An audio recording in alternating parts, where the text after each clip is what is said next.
أعوذ بالله من الشيطان الرجيم. I seek refuge with Allah from Satan the outcast. وإما تعرضن عنهم ابتغاء رحمة من ربك ترجوها فقل لهم قولا ميسورا. But if you turn away from them, seeking mercy from your Lord which you hope for, then say to them words of comfort.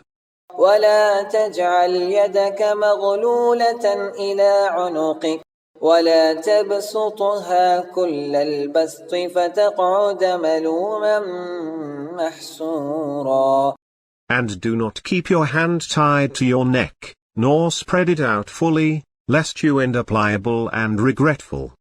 إن ربك يبسط الرزق لمن يشاء ويقدر إنه كان بعباده خبيرا بصيرا.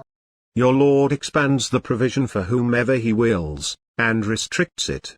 He is fully informed, observant of His servants.